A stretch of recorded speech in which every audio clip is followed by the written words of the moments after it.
just came here to check on the watermelons. So here at the beginning of the patch is one. Here is another one. It's looking very good. Let's see how everybody else looks like. And this gets water from there, which has the regular nozzle, and also this. But look ahead. So with the other type of nozzle, what they are doing. There's a huge difference. They are all okay, but this one, for example, is huge. And so are the other ones. That guy there is also very big. Now you can see that there is a huge difference. And I only replaced the nozzle of this one sprinkler here. And this one wobbler. And it makes a huge difference. So this area does need more water. And then things grow vigorously. Of course, this one is still small, and that's the one that has the sensor here. It has been showing a low reading, but as you can see, it's not so low after all. But it's okay to have the sensor in a dry spot instead of having it where things are great. So I'm now past the watermelons.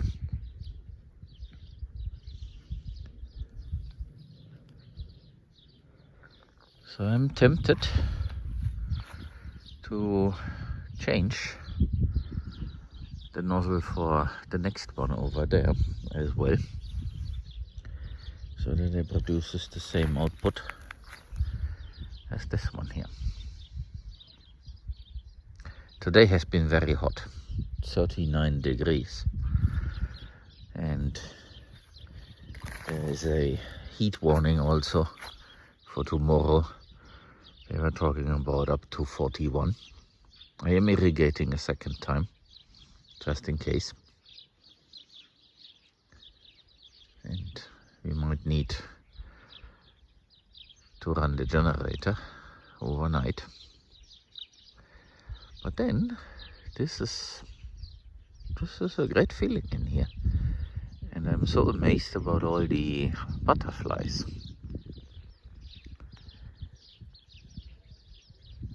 And the birds are chirping, as you can hear and see.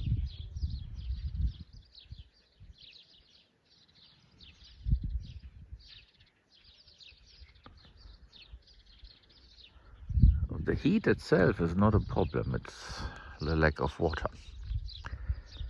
And if you are able to give it enough water, then things take a turn for the better. Like in the case of these watermelons.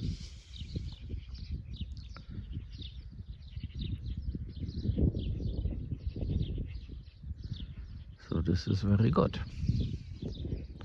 And I hope to transform this area over there as well, with more Paulownia trees as a pioneer species. You will hear me talking about this a lot. Paulownia trees as a pioneer species, because they grow fast, they create biomass,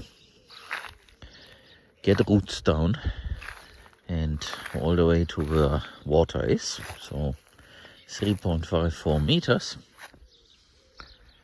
And yes, I should show you the ones that we left abandoned up there where these bigger swales are.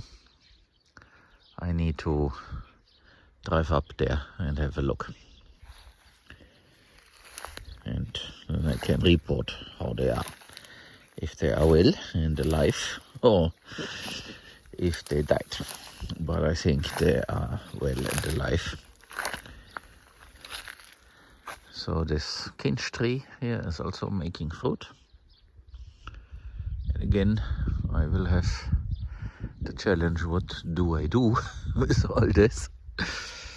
Because it's not really fruit that you can simply just eat.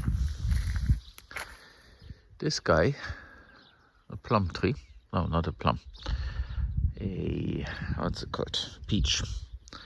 This seems dead. And the one next to it as well. Why? I don't know. But there is another kinch. And there is this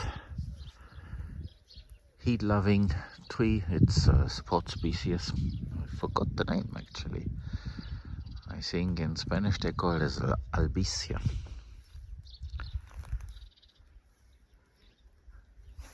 But this is the other thing that I think is important. These Paulovnia trees, because they grow tall, taller than the others, they are a layer 1 species. So they should come first, and then all these fruit trees that are smaller should then be below, in between and below. And then this will work much better. Because right now these trees are there, but they are struggling. And that is not what we want. So I think I will come back and make this modification. I also deactivated this one there. And I will put this back, because you can see this one here looks a little bit sad. And it's a heat-loving one.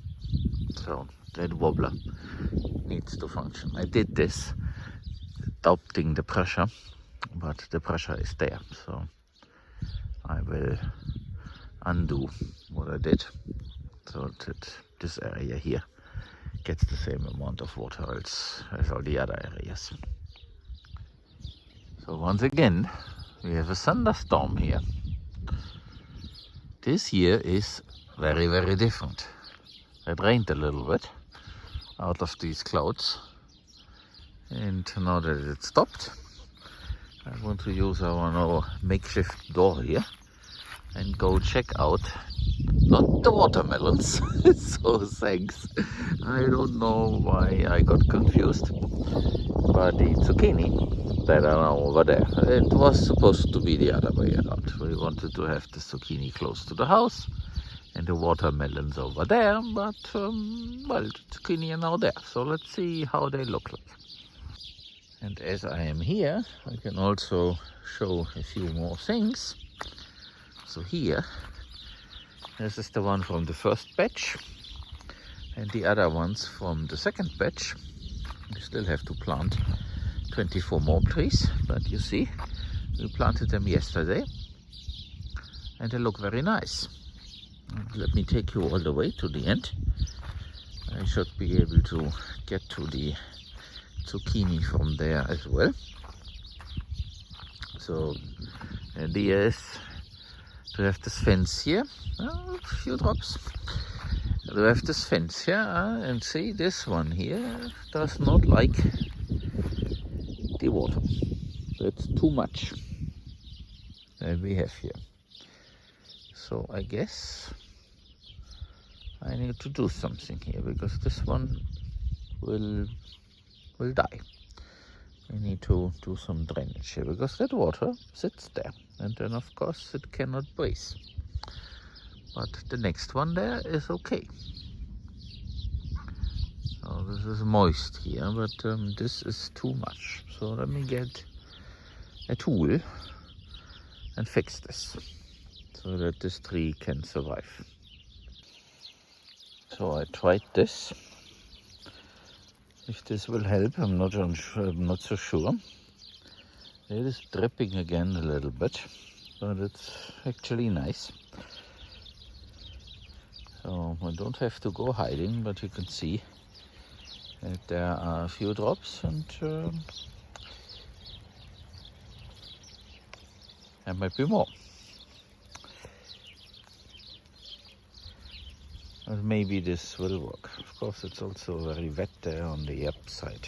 I guess I do something there too before I go anywhere else. This is a very nice example of what happens when people in the past did transhumance and went with the animals to cooler parts in other areas of Spain. What you see there is Bermudagrass. And it is thriving because it is hot. There's some moisture. It's a C4 plant, so it is more efficient in the use of water. It does a different type of photosynthesis. And we did have a few showers during summer, as is supposed to be normal. And the animals are not there to consume it. And therefore, this grows. And look where this is. This is here. It is across from the seasonal creek, but it's dry, and the well there, which also fills because of the water that is stored in the ground. Every night it fills, and here we have it. If we would be doing continuous grazing or even rotational grazing, but in a very small area, because we only have those 45 hectares, that would not exist. It needs, apparently, absence of the animals for a longer time, and of course some moisture. My hope is that this will continue to grow and cover more ground.